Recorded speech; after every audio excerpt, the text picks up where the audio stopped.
Good afternoon, everyone. My name is Marta Pastuch, and I represent the Secretariat for the German Platform for the Reconstruction of Ukraine.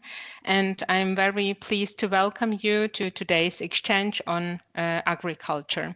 This event has been organized together with our distinguished partner, Build Ukraine Back Better platform, and now hand over to Anna Ackermann, who will be moderating the discussion. Please, Anna. Thank you very much, Marta. Welcome, everyone. Thank you for your interest and for joining today. I'm sure there will be more people joining throughout. I'm Anna Ackermann, coordinator of the Build Ukraine Back Better platform that unites civil society organizations across Ukraine and Europe working on sustainable and resilient recovery and reconstruction of Ukraine. This is our second webinar in a series that we are organizing together with the German Platform for Reconstruction of Ukraine. And each webinar is dedicated to one of six sectors of the Sustainable Recovery Roadmap of Ukraine that was launched last year by the organizations of our platform. And this roadmap as such and the approach aims to identify key policies, reforms, changes which are needed to prepare for a more sustainable recovery in the six sectors. Our first webinar was on environmental priorities during war and recovery. And just like this event, it will be available online on the website of the German Platform for Reconstruction. I also would like to invite you straight away for the upcoming webinar on May 27th that we'll dedicate to the discussions about energy sector. Of course, in such a short time for all of these events, we cannot cover all of the questions for all of the sectors.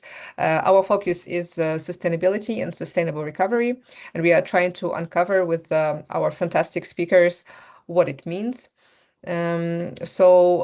Please, from the very beginning, I would like to invite you to be asking your questions to the speakers in the chat.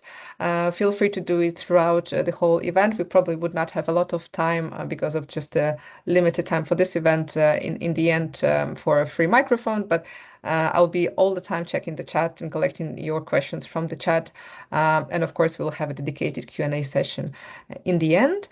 We can also perhaps have the slide that shows who is here with us today. You can see that these are the people who have registered for this event, and so not everybody's here yet, but everybody would receive the recording of the webinar for sure. We have a big interest from the private sector. Almost 1/3 of the people who registered are from private sector, and also many other organizations who are working probably on agriculture, doing research on agriculture. And again, this is an invitation for you to share not just questions perhaps, but also your expectations from this event. And it will be interesting to know why you have joined, and feel free to also present yourself in the chat. That is also a wonderful opportunity to get to know what others are doing. The agenda, there's our agenda briefly. We are starting by a very short introduction. There will be a short presentation, also as an intro on sustainable recovery of Ukraine's agriculture. We'll have then a panel discussion and then the Q&A session. But as I mentioned, Q&A is kind of also something that will happen throughout the event. On this, I would like to give you a very brief, well, it's rather a foreword rather than a big intro to the topic, because it will be Kateryna who will be giving the presentation. But of course, just to explain once more why we are talking about the sector of agriculture. We clearly see that Ukraine's path to a European Union is unprecedented because no country has ever move towards the EU membership while fighting a full-scale war. And even though there is all of these challenges, this transformation is not only continuing, it's also accelerating throughout the years. Also something exceptional. And of course, the agriculture sector sits at the very heart of this process. It's a key sector for Ukraine's economic resilience. That supports all of a lot of export revenues and financial stability of the country. And it is also one of these very critical sectors for the EU integration. This is why I'm sure today we'll be mentioning a lot the questions related to the EU integration. But worth maybe saying that, for Ukraine, and hopefully for all of us, the EU integration of the country is not just about ticking boxes. It's this deep transformation for the future. So for our sustainability, for security, common security, and of course for recovery. And worth saying that Ukrainian agriculture is already a part of the European market for quite a while. It is diversified, it is very much rooted in our rural territories and quite complementary to the EU economy, and this is what we'll cover also today. So today's discussion will be exactly about this, how this transformation can work for Ukraine and for Europe as a whole. And with this, I would like now to give the floor to Kateryna Shor, who is the project manager of the Information Center Green Dossier. And she will talk about what actually we are talking when we're saying sustainable recovery of agriculture. What do we actually mean? And which role agriculture plays here in the sustainable transformation and, of course, in Ukraine's EU integration. Kateryna, the floor is yours.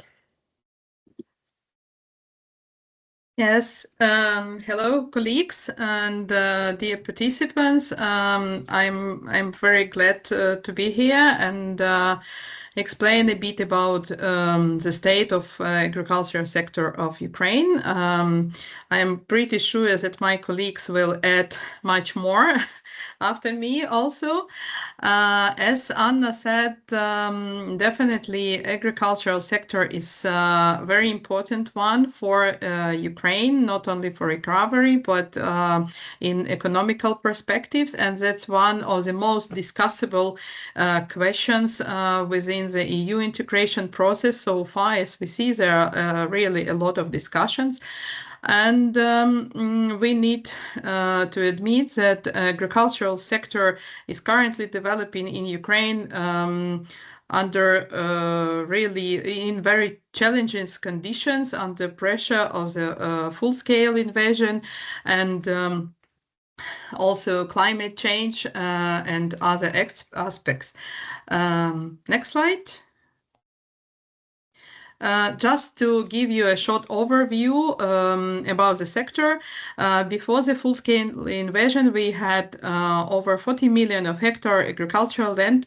And for now, as a result of the full-scale invasion, there are different estimations. About 8 million of hectares mined or occupied remain available for use. And also there are different estimations about the land which are considered degraded, which was also before the invasion due to different climate reasons as well. So for now, I just found a figure that there is estimations that about 25% of agricultural land are degraded and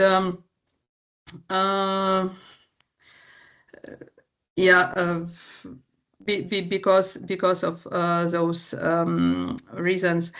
And important issue is also to understand who is maintains this land, because we hear a lot of talks around that there are large holdings who are deal and work on this land, and that's quite not really as it is, because we have a very diversity market. There are also medium and small size and very small micro producers who are working on this land. to say about large holdings, they cultivate like less than 1/4 of the agricultural land, while small and mediums play a crucial role as a backbone of rural economies and food security. This structure is quite complex, sure, but that's also we see as a benefit for Ukraine as well, because we are working with different scale farmers.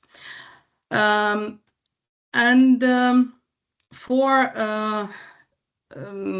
EU integration, we see also as kind of a driver for changes in the agricultural sector of Ukraine. Ukraine has started to work on alignment of EU legislation in agricultural sphere as well as environmental sphere. It is important that there were a number of steps already done in field of institutional development. They already adopted agriculture and rural development strategy and legislation which set up a payment agency already in place, and further legislation is under development. Still, we understand pretty well that there are quite a lot work to be done.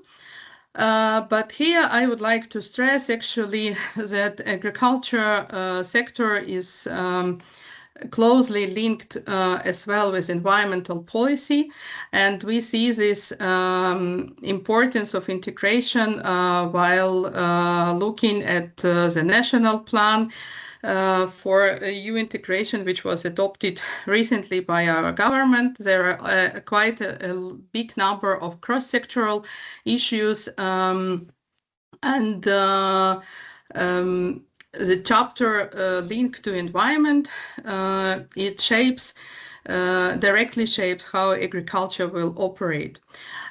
So here it is a cross-sectoral dialogue important to be set up in Ukraine to avoid the fragmentation and to find solutions for both sectors for agriculture and environment. For the moment, we see that this is still like a parallel processes, not too much integrated, and that's where we try to bring both sectors together for different dialogue and discussions of the issues. Next one. So we see that there are number of pressures for agricultural sector, like full-scale invasion and land degradation, climate change, and reforms which should be done by Ukrainian side, and also the food system transformation, which started actually much earlier, even before the COVID times. And that's all bring us to kind of precondition of the systemic changes which we see that should be done in Ukrainian agriculture. This also creates some opportunities to rethink, rebuild, recover, whatever, transform our agricultural sector towards more sustainable practices and solutions. And I think that we have now the exact moment, unique moment, where we could think about how to make this path more sustainable and respectful for nature and more profitable for our producers. That's from my side for the beginning. Thank you so much, Kateryna. I just thought, the first webinar actually on environment, we talked a lot, of course, about the now the Ministry of Environment that was brought together to work with the Ministry of Economy. And so I'm wondering how do you see this link? So is this also an opportunity? And of course, the Ministry of Agriculture too. So now this is all one ministry, economy, agriculture, and environment. Could this work out for the better? Because you mentioned the need of coordination. So how did you see this change? Did it affect positively, negatively, or didn't affect at all these things that you've just talked about? Good question. There are a number of pro and contra, I would say. The main thing for the moment that the structure of the ministry is not yet finally set up. And there are still some processes, internal processes within the ministry. We don't know all the relevant, all the key persons responsible for all the issues. We'll activate in Green Dossier. Personally, I would say about my organization, we will activate now, reactivate. Communication with the ministry, because we have started recently the new project, continuing the work we are doing in cross-sectoral issues. Hopefully it will help, but there are some definitely contradictory things which could not be done by the same person, staying from two sides of the coin, would say. So when we are talking about protecting the nature and then land use by farmers, there are two still contradictory things where we need to find a solution to do it in a proper way. Right, thank you. We were trying to see, and we actually had many different opinions on this. Try to agree that it is still an opportunity that should be somehow. We would try to have to try to utilize it, right, and see what comes out of it. Yes, I would say still that it is an opportunity to have all decisions to be taken in one ministry. So, like in this case, there are less negotiations, intergovernmental negotiations. Hopefully this will work. We'll see further. Yeah, indeed, and thank you once more. Now, perhaps I would like to invite now to the floor our other speakers first with your brief reflections on what you just heard from Kateryna, and perhaps Olga. So there's Olga Trofimtseva with us, who is the team lead of the German-Ukrainian Agricultural Policy Dialogue. Thank you for joining. You have very extensive experience in the agriculture sector. Maybe you could share some reflections from the perspective of food security. And what are the key policies that are needed today that could and should deliver both sustainability, resilience, and food security? If you could share your thoughts on this and beyond based on what you heard. Thank you very much. Yeah, thank you very much, Anna. Thank you, dear colleagues. Thank you for having me in APD Ukraine. Thank you for your invitation. Well, as we don't have much time on our reflections, as far as I understood, so I would try to keep it short, but I will start with the last point of discussion, which you mentioned, this question which you asked Kateryna, and I only can add that well, you know, a problem in general, or not a problem, I would say, but one of the main challenges right now in the state agricultural policy, and not only agricultural, environmental policy in Ukraine, and yeah, definitely in general economic policy, it's the institutional capacity. We know that, and we are here talking not only about the governmental level, that's an issue. We are talking not only about the level of the ministry or any other central institution or a governmental institute, but we're talking also about the regional level. And what Kateryna said before, I can put it, under the or from the other angle, I would say, so that when we're talking about institutional capacity, that maybe the secondary issue, how the ministry, what is the name of a ministry, or have we joined ministries, or do we have a separate ministries?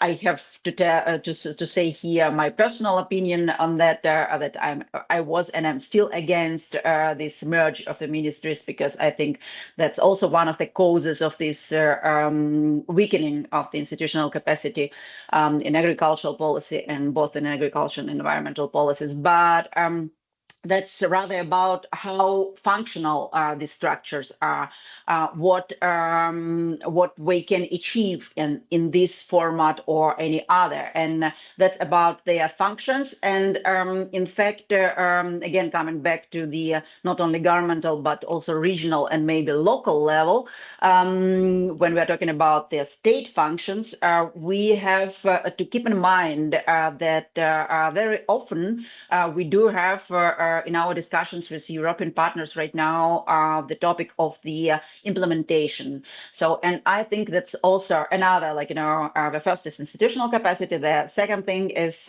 implementation, because we do have a lot of great Euro-integrational legislation in Ukraine already.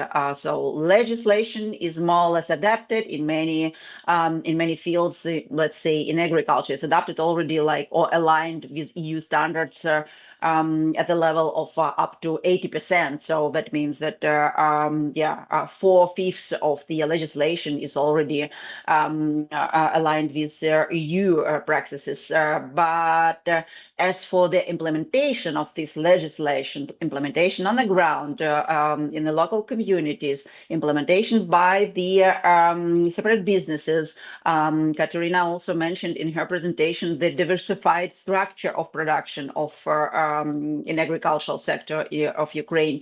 We do have larger producers who are already for many years exporting their products to the European Union, who are already in practice actually very well integrated in the value-added chains of the European Union, and well, we are actually up to 100% aligned again with the production standards of any kind, including the ecological standards and sustainability standards, aligned with the EU production standards. But we do have a lot of the mid-sized companies, smaller producers and micro producers in our villages, in rural territories, which are still coping with that, and for whom that's gonna be, sort of again challenging issue.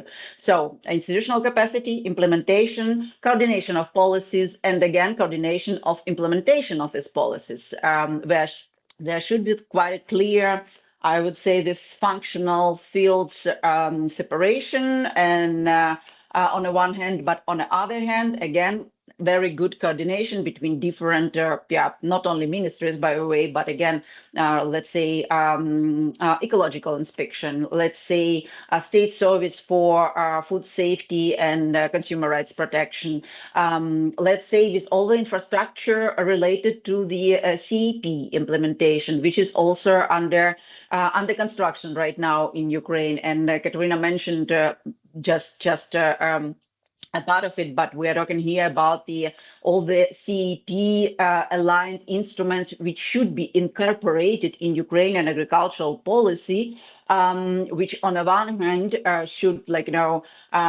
stimulate the agricultural production, productivity, efficiency, and sustainable food production in the regions, and local food production, which is the base, which is the basic, I would say, structure for the food security at the local level. And on the other hand, which have to enhance the rural development, which have enhanced the usage of such instruments like a leader or any other, again, CEP aligned instruments in these fields.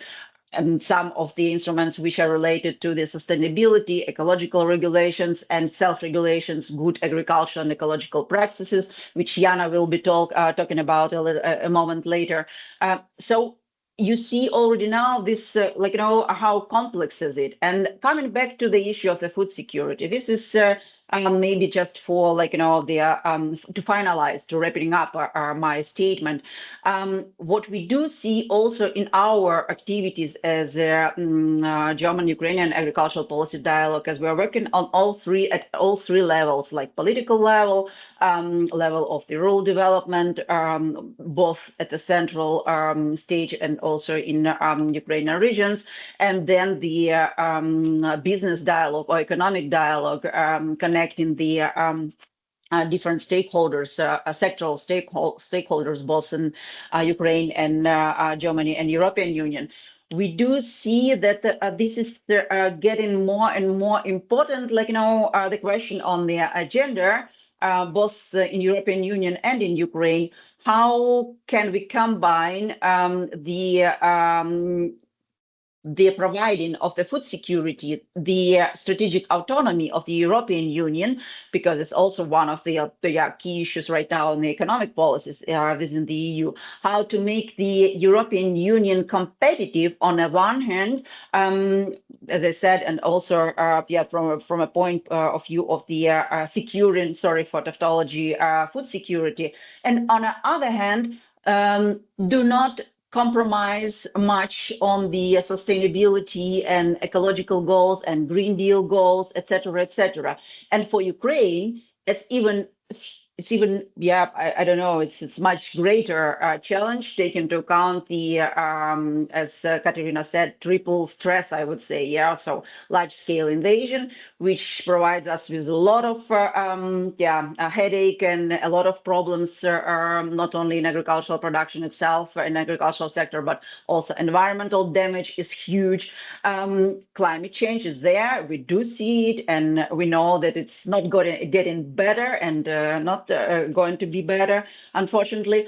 And then European integration, as I said, for the part of the sector, it could be easier.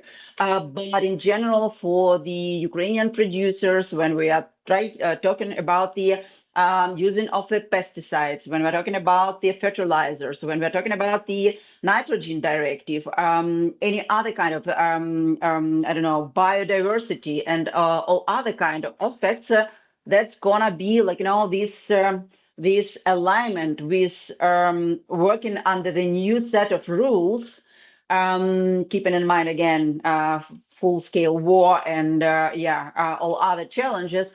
That's I would say one of the things which we have to keep eye on, and that's why I think everybody who is here today can imagine what kind of the enormous tasks are ahead of the Ukrainian agriculture, and what we are trying to do. I think everybody at our in our roles just to assist, to help, to be somehow useful, and try to help our Ukrainian agricultural producers and local authorities and also ministries just to make this huge home task, and to bring Ukrainian agricultural sector closer to the EU integration, or closer not to EU integration but to EU accession, I would say, but at the same time not to lose on all that food security, competitiveness, diversified structures, and everything else. I would stop here. Thank you for underlining. I mean, again, once more, both the challenges and also this gaps that we have to work on, and next we'll discuss also what actually is going on already, how these gaps are also been filled by different partners.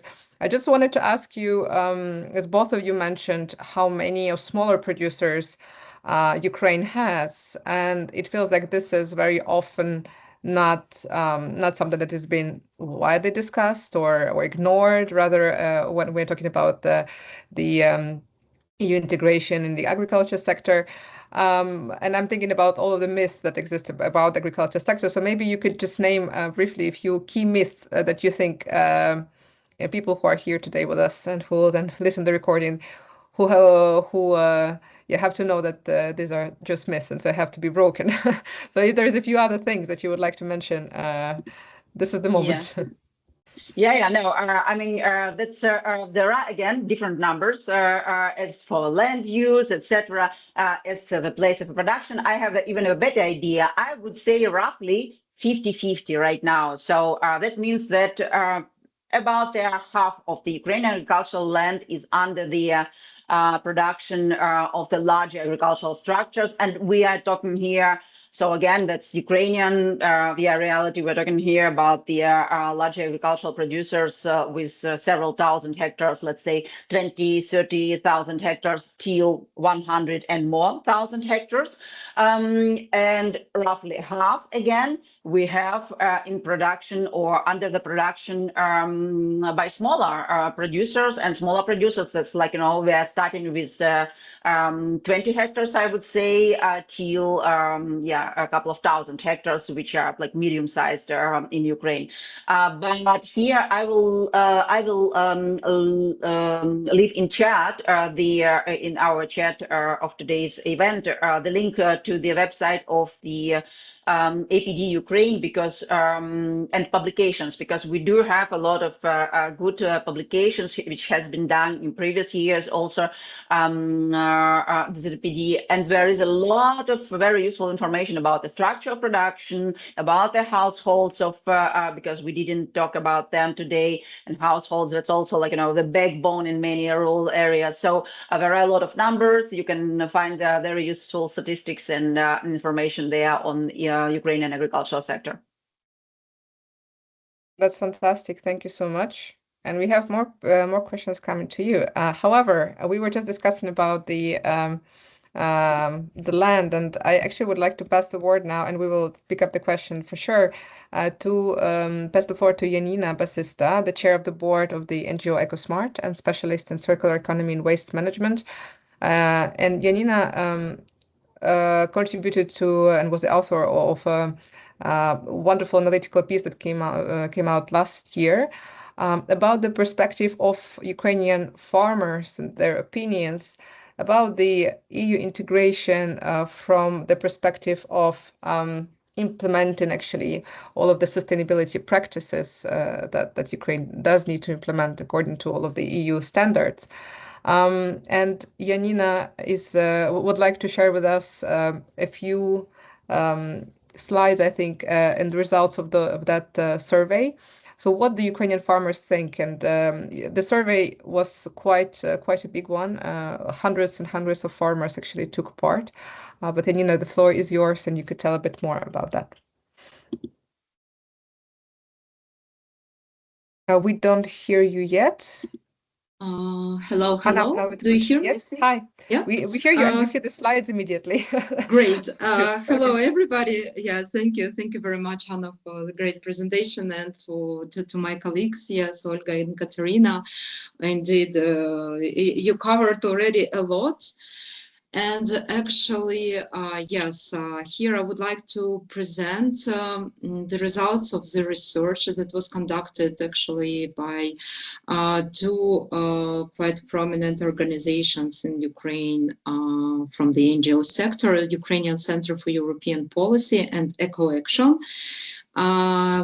with the support of Konrad Adenauer Stiftung.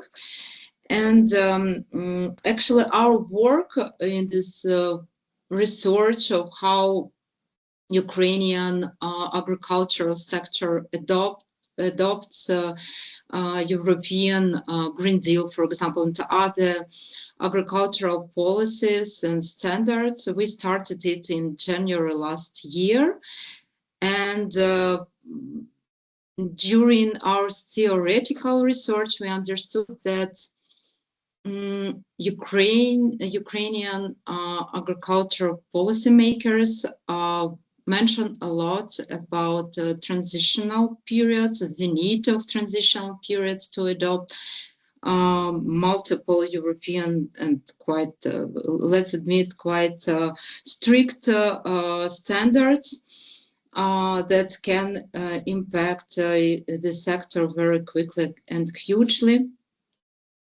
So we understood that we need to actually to collect some data to move from a theoretical hypothesis and discussion on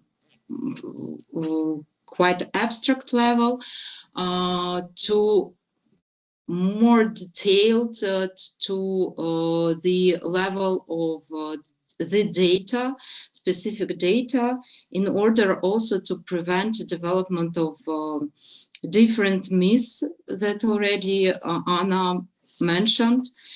And in August to October last year, we conducted the research on several topics that we decided were the most difficult and quite relevant in short-term implementation in Ukraine, starting with biodiversity and water management in agriculture, and finally with soil and land use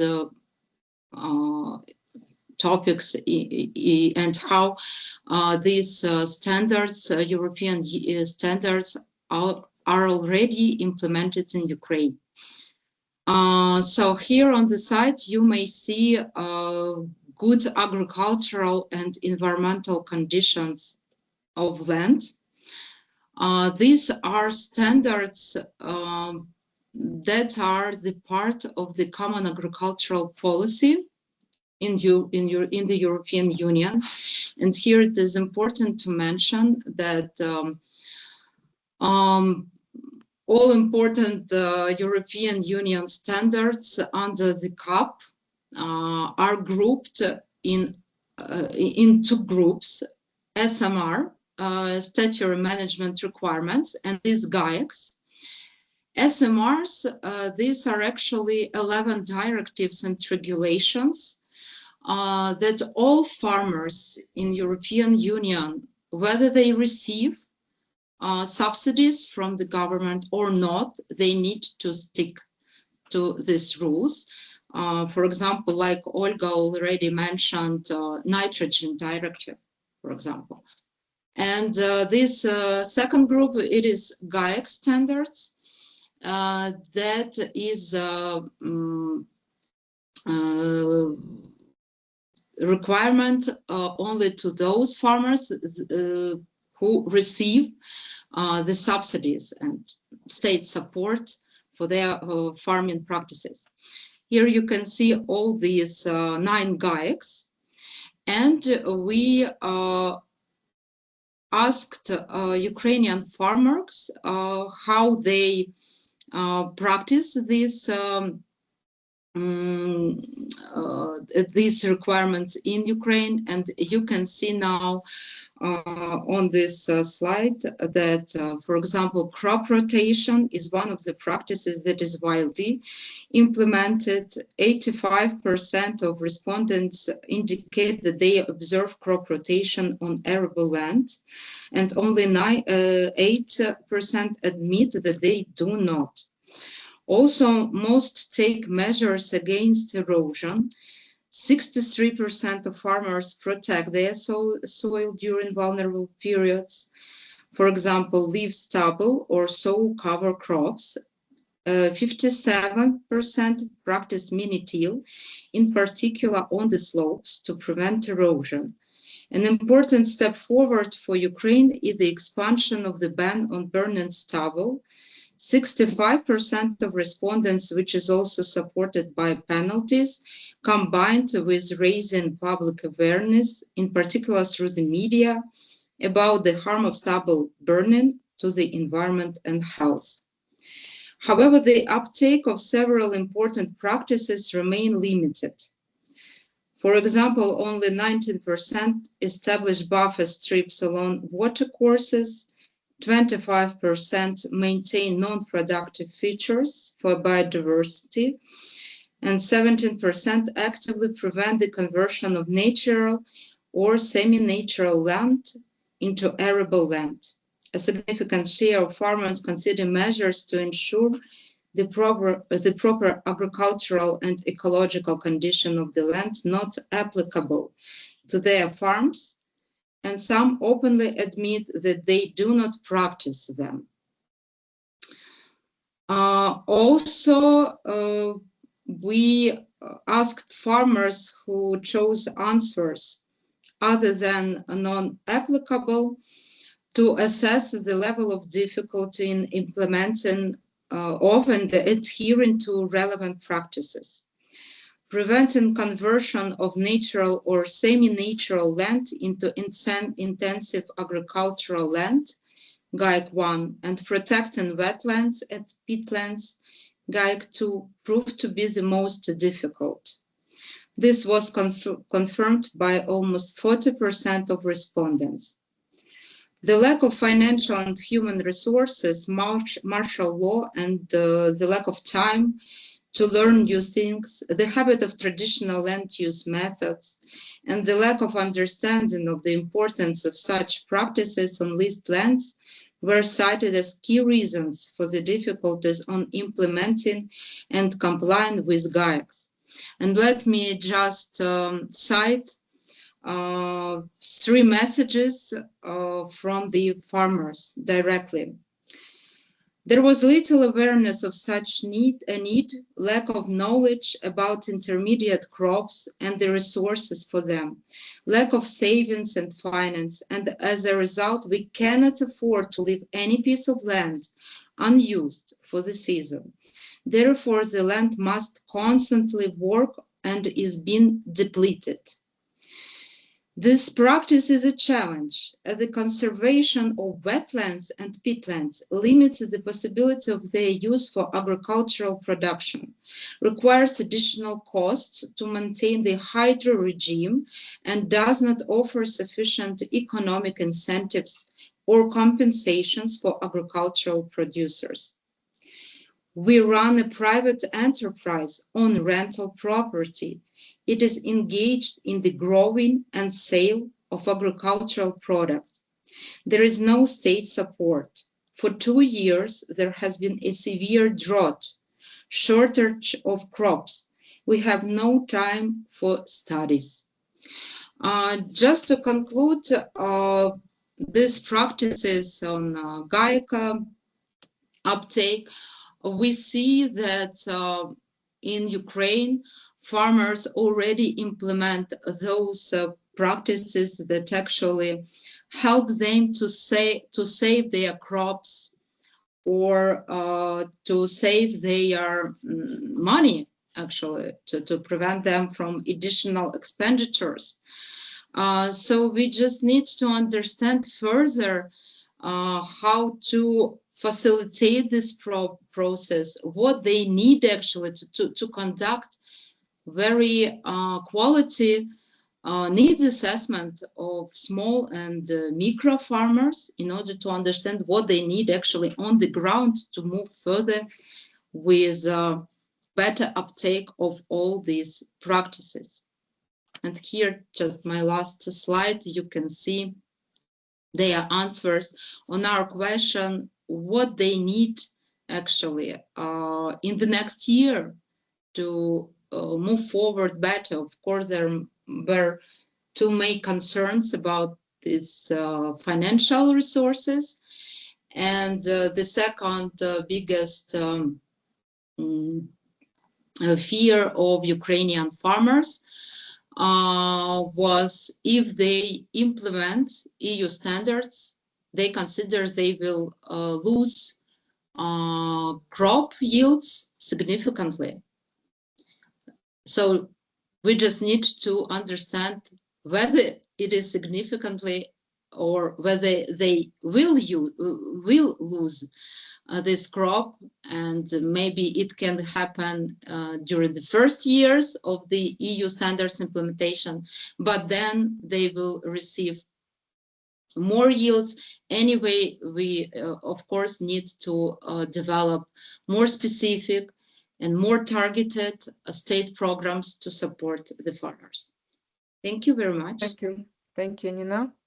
Thank you for sharing. Maybe just a quick follow-up question regarding the structure of the farms that were surveyed. So Yes, was it sorry. bigger or smaller? It's just a short question before we move to the next speaker because the time is running out. Thank you very much, Anna, for pointing it out. Yes, actually, we received 364 fully completed surveys. And 800, it was like 850 partially completed, and we tried to assess, to analyze all these surveys. The structure, 60% of those respondents, they were from small farms. For example, if their main production was crop production, they managed land plots up to 100 hectares. Also, 17% of all the respondents, they referred, let me check, sorry, 10% of all the respondents, they referred to livestock farming, and 15% to combined farming. Okay, thank you so much for that. So that was largely from, so big majority, 60% from smaller farms. Just to give an idea what kind of people will answer in this. It's also interesting, and that links also a lot to our first webinar too. Actually, we touched upon a little bit also on the question of preservation of environment and the question of wetlands. And here there comes also the issue: how do you do this when there is no direct economic interest, for example, right? And when you could produce something else instead, and so on. And farmers are struggling, and so on. So this is very interesting. And again, it links. This is how all of the sectors are very important, and this is why cross-sectoral work on is critical. There is some messages in the chat. So colleagues, dear speakers, if you want to be, I see Olga has been already answering and shared the links to the website of APD. So please check that. Although some people say they cannot access the website, so hopefully, I think I was able to access today. So hopefully that would work for everyone. Hopefully that is a minor technical issue. So feel free to also answer in the chat. And meanwhile, I would like to give the floor now to Dmytro Berezovskyy, who is the project manager in Ukraine on promoting Green Deal readiness in the Eastern Partnership countries, Progress project. Dmytro, Progress is working a lot in cross-sectoral and of course promoting everything as the name suggests. How to prepare agriculture sector to the Green Deal. However, one of the very important topics is the climate change adaptation, and here not even Yanina, but we can say the farmers themselves in the survey mentioned the issue of droughts. What do you do, and they try to find their own responses, and Progress works a lot on climate change adaptation, supporting farmers to adapt. So from the perspective of this work and the need to build more climate change adaptation practices, can you give us some examples from the ground, what has been going on, what you were able to implement for particular maybe types of products that has been produced in Ukraine? The floor is yours on this. And if you also have any reflections on what you heard, because quite a lot was said also on other sectors, feel free to also comment on that. Thank you very much, Anna and Marta, and Build Ukraine Back Better German Secretariat for inviting us. And as correctly mentioned, Anna, Progress is about the promoting of Green Deal readiness with a focus of adaptation of agriculture to the climate change, and in reflection to the question of the structural status of Ukrainian agriculture from perspective of size of producers. Of course, it's very much sector sensitive. If we are talking about the commodities like grains and oil, especially sunflower oil, it's very much concentrated. If we are talking about the horticulture, it's very much fragmented, and it might be one of the reasons progress is, as an example, is plotting its findings and measures implemented on the horticultural sector, just to show the way the stars of our agriculture, the prospective stars of the agriculture, adding to the cash cows of grains and sunflower, which might be in very short distance from time perspective, in which way horticulture producers may evolve. And from our analysis and statistics, in some horticultural spices like walnuts, for instance, about 90-95% of production, of crop production, is very much fragmented, going not only to the small farmers but also to the households. And basically the challenge for the project is to address not only the big producers and medium ones, but also to come up to the small farmers and also to the households in the way of the adaptation also to the climate change. And the major challenge here is further awareness. And second, the state policies or governmental policies in the way to promote the challenge and the threat of climate change, and to promote the respective, already mentioned, very nicely mentioned by Yanina and Olga, the good agricultural practices in order to adapt to the climate change. The starting point from here is climate risk vulnerability analysis, which are undertaken for the whole agriculture, now published on the site of the Ministry of Economy, Environment and Agriculture of Ukraine, addressing both sectors of animal husbandry and crop production on the top-down approach. But what is unique, and I would address, having the limited time, I would address very shortly the analysis is being affected currently, and that is the climate risk and vulnerability analysis of the horticultural specific spices. And if you'll let me share my screen.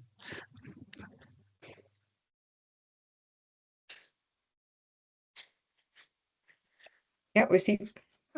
Yes, and this climate risk and vulnerability analysis of the 4 horticultural value chains, this is apple, strawberry, walnuts, and raspberry, and then basically the coming BCG stars of Ukrainian agricultural sector.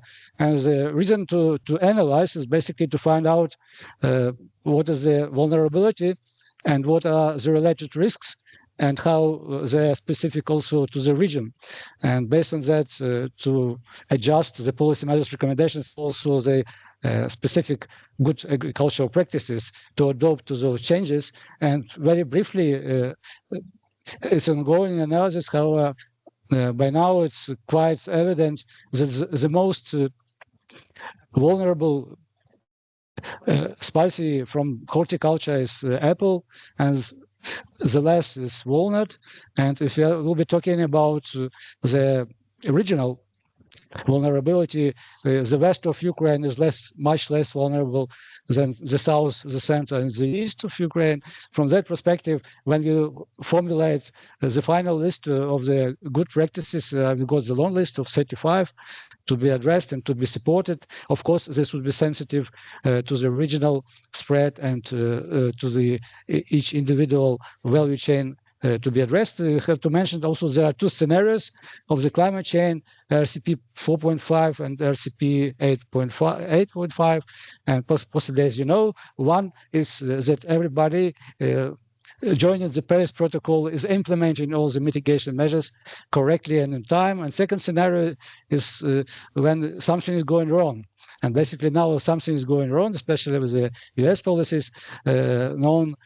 And we may expect that RCP 8.5 will be more robust scenario to be addressed. And according to the scenario, it's if you look to the diagrams, and especially to the Apple diagrams, coming of course to 2100, how the changes will start much earlier. And basically the objective for progress, for instance, and also for the government is to increase the awareness of the farmers and businesses that the climate adaptation is not requirement of tomorrow, it's requirement of now, because in 5-10 years it will be changing quite dramatically. And what is the way we address it? The way we address it is basically, as mentioned by Yanina, we identify the good practices.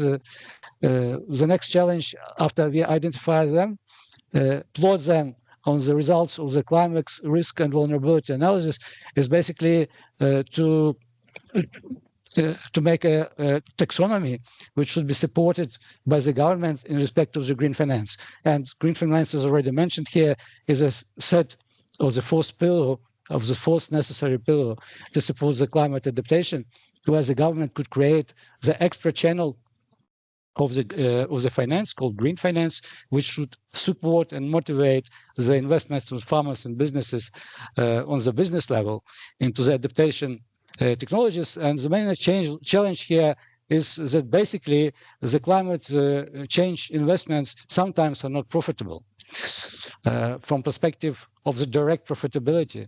And to make them profitable, you have to plot the risks of the climate change and the loss of the crop to your cash flows and to your financial models of the farmers and businesses. And one of the objectives for progress is basically to create those models and to plot the risk of loss of the crop, and basically to raise the awareness of farmers of the necessity of addressing the climate adaptation measures in the form of good practices. And from that perspective, we have created the project taxonomy of the certified practices, and we also created the model green financing loan with National Development Institution. And the call for proposals to be supported with this green finance loan is being effective from the May this year, and we're expecting to have the very specific business level implementing models in horticulture, as an example, where we would support with green finance the investments of one of the mentioned green taxonomy or project green taxonomy good practices, and also follow the results and effects which would happen with the result to the cash flow, which will help us to create the financial models, really encouraging the farmers and businesses to make the investment into the climate adaptation. That is basically only one, quite a small part of progress addressing, but just to focus on this very much important one. And of course, it's very important to raise the awareness about that, and the separate block, so separate the output of progress is addressing the raising of awareness, and also awareness of the communities, because to address the climate change, sometimes it's very much important to create the ecosystems involving the regional or local community, crop production, processing, storage, logistics, also export orientation, and especially those technologies, innovative technologies, sometimes quite cost consuming, whereas the capex is quite high. For instance, green ammonia, good practice, e-fertilizers, good practice, agri-photovoltaics or APV we are going to introduce, which unites also various sectors like agriculture, environment, also renewable energy. Right. As the time is coming over, that's basically the major message I had in mind to address, and of course we'll be happy to follow with the questions and follow up information after the event. Thank you very much. Thank you so much, Dmytro. And actually, there is already one question that I think you could comment perhaps straight away, and that comes to the question of finance. And then, and perhaps other speakers could also comment on that. What are the opportunities available for small-scale Ukrainian farmers to access funding from the EU or Germany, or perhaps actually from Ukraine? Are there programs already in place? By small-scale farmers, they mean approximately 50 hectares of land. So what are the current opportunities that are already in place, if any? The direct opportunity is progress, and the call for proposals is already published on the site of National Development Institution, formerly called Business Development Fund. And this call is basically addressing the small, medium producers, also large in the target group. However, the focus is on medium size, and 50 hectares is a perfect size to take part in this call of proposals, and as a result, it could be the green financing, the mixed finance based on the 579 program and the grants, giving quite very much attractive financial scheme to address one of the 35 listed green transition, climate adaptation, and climate resilience investment. So this is at least you named a few, 579 and also the progress, and perhaps colleagues could add anything if you know of any other opportunities. Olga, if you have anything else. I think that first of all, there are a lot of, I mean, okay, that it sounds now,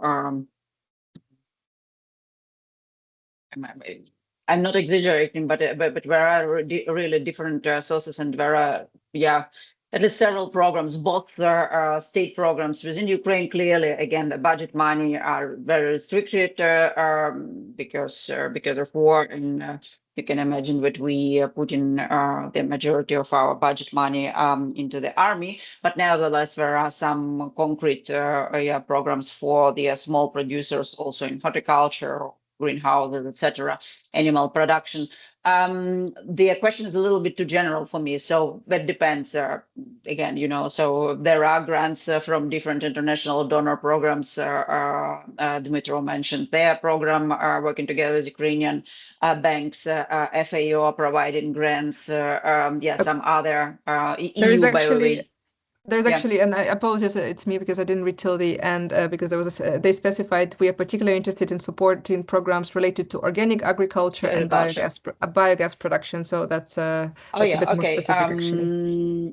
So as for organic agriculture, there is a Swiss project which is working in this, and we are collaborating with them, and so that's as I said, we can provide a couple of links, but some of the possibilities are there. You have just to check very particular, what exactly we're talking about, because again, organic agriculture is also quite a field there, and biogas. By the way, bioenergy is getting more and more important, as we've seen from the latest developments, also geopolitical developments, I would say. In the Near East, we do see that both also from the European Union side, there's a growing interest in the collaborating with Ukraine on the bioethanol, biogas, and other renewables, which can be traded or on technologies, etc. So here are also some opportunities, not only by the grant opportunities, but also business opportunities, direct business opportunities are arising. Thank you. So this question was from a charitable organization based in West Germany who have received several inquiries from Ukrainian farmers, seemingly, and they are wondering and perhaps also how they could help and what they could suggest. So perhaps it would be useful to share some links if you have at hand. I saw colleagues already shared. And then there is another question that we discussed now. The speakers mentioned that implementation is especially a problem in and for small farms. So in the opinion of Olga, but it looks like actually everyone here could say something about this. How much can the EU accession become a problem for the survival of smaller farms? Because small and medium farms seem to be essential for a healthy societal and economic structure of villages and even a healthy democratic processes in rural areas. Yeah, that's a very good point, and that's clearly, I mean, unfortunately, actually, that's the reality. I would say that the smaller producers in Ukraine, unfortunately, till today, have the more limited access to capital, including the IFIs, so international financial institutions, because you can imagine that larger producers, they have the sort of the financial track for many years. They have the sources also to make some eligibility studies, whatever else, to work together with large institutions like EBRD or any other international. So limited access to capital, limited administrative capacity, which is linked actually to what I said before. And also, as for the resilience, I would say, to these regulatory shocks, that's also an issue. That's why, again, answering your your question, it depends. The short answer would sound it depends on the format of our EU accession, and that's why, by the way, it's very important sometimes to have. Or not sometimes, I would say, always to have in mind or have this question in mind, very clear one. Do we want to have the strong Ukrainian agriculture with all the structures which you are describing here? So the strong local producers, with strong small and medium-sized producers, which will be the part of the European Union. Or would we like some, I don't know, different kind of the accession format which will harm this production structure? So this, I'm always saying that we need here to be careful from both sides, as our European partners, but also Ukrainian government, and try to, again, to have such a format of this EU accession, such kind of the adaptation roadmap, such kind of the timetable, which is suitable and not harmful for the small and medium-sized enterprises and producers and processors, because they are the backbone for the local food security on the one hand. On the other hand, I'm absolutely sure that they will be, and partially they are already, very valuable already integral part of value-added chains in the European Union, because they are delivering what Dmytro mentioned. There are a lot of Ukrainian producers, berries producers, I don't know, fruits producers, honey producers, yeah, who are already there, who are delivering their products to the European Union. Some final products producers and exporters, small processing companies, which products you can see and you can find in some of the supermarkets in also in Germany or Netherlands or France.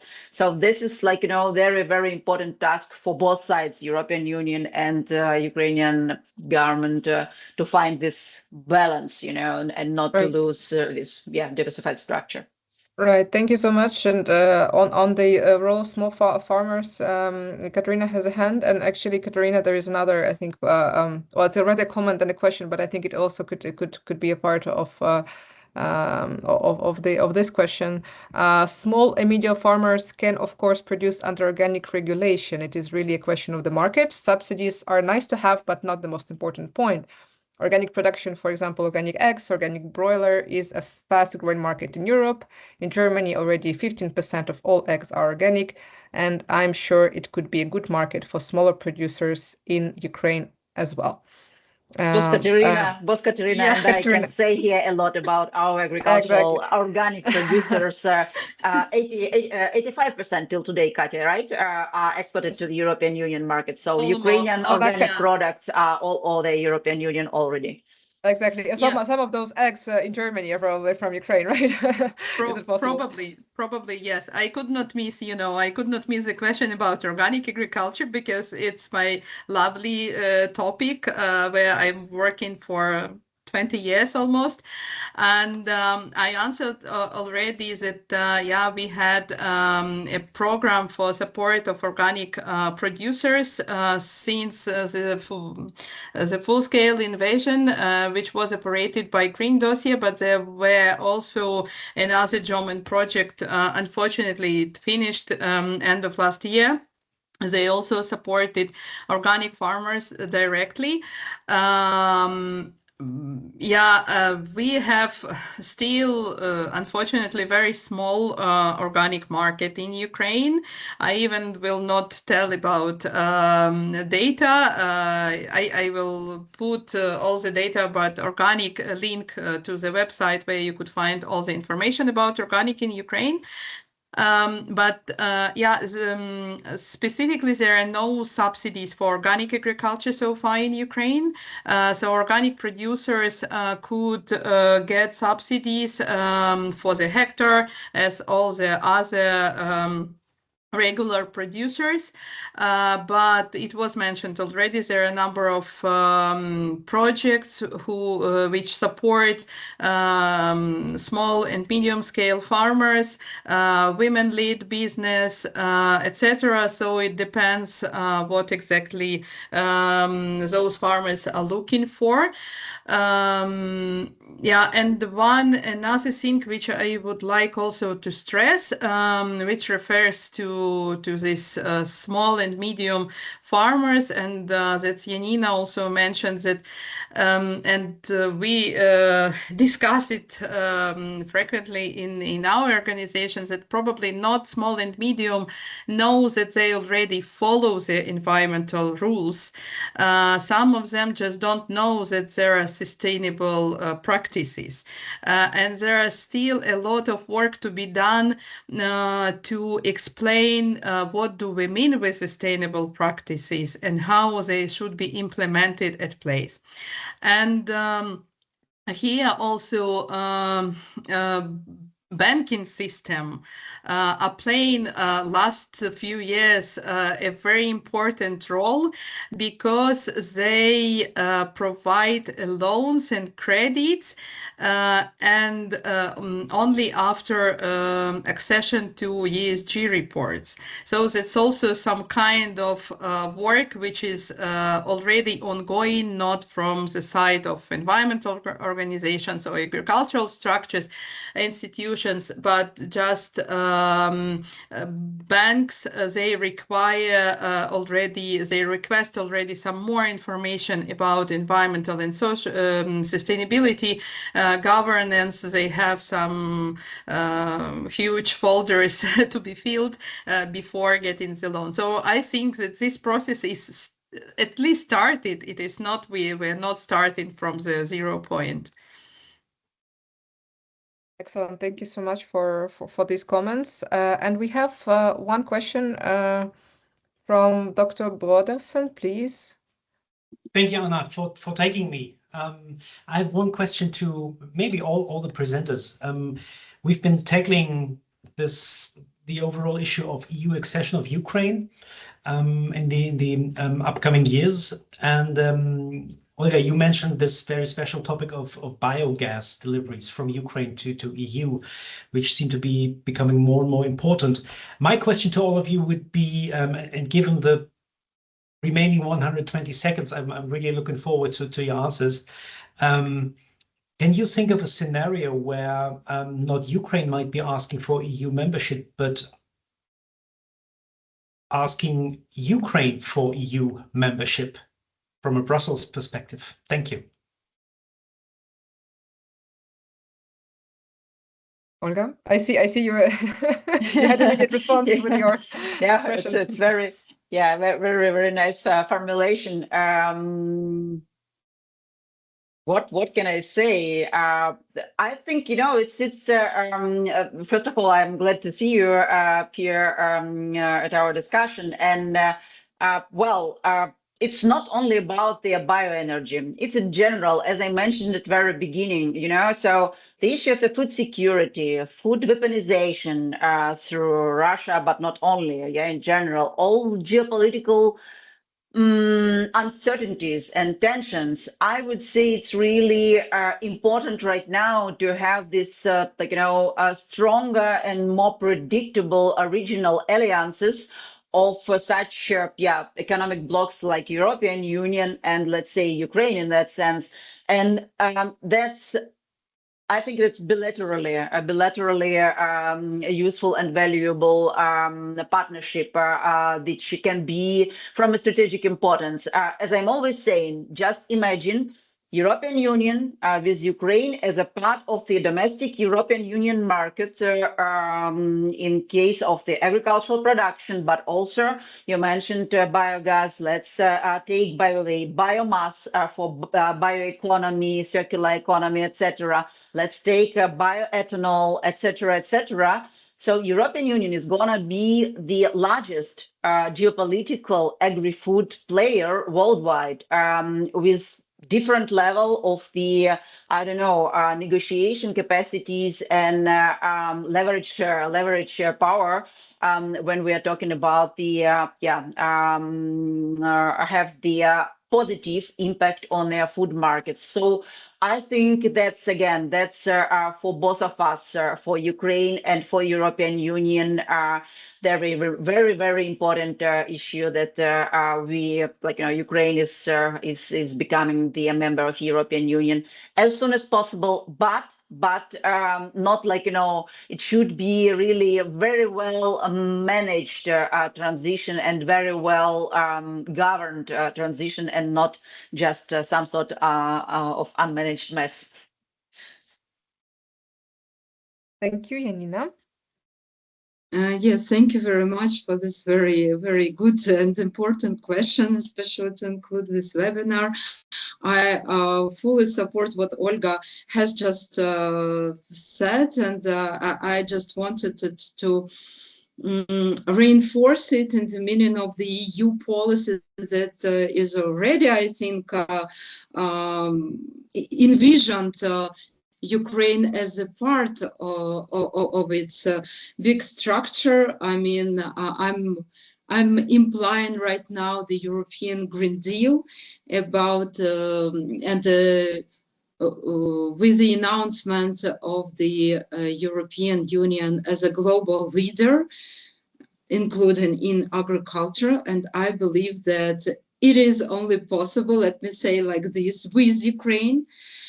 And unfortunately, due to the full-scale invasion, Ukraine also became one of the advanced producer of quite quality and affordable drones, which also can be of the good win-win partnership with the European Union. And now, I mean, not only security, of course, of the European Union, but also agricultural sector with recently adopted law on soil monitoring.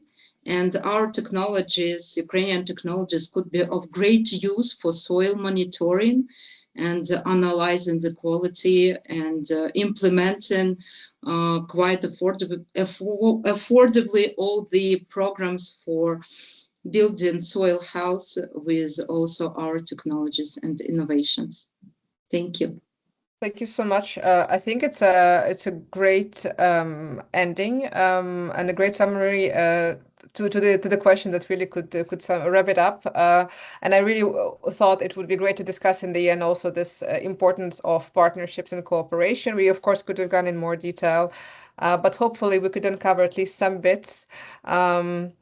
And I did have time to ask about apples, because it breaks my heart to hear that apples are very vulnerable in Ukraine to climate change, because this is the kind of product that I think all of the Ukrainians perceive as just theirs, and it's been always there. And so we have to do everything to preserve ourselves and preserve everything that we consider is, something that we associate with our home.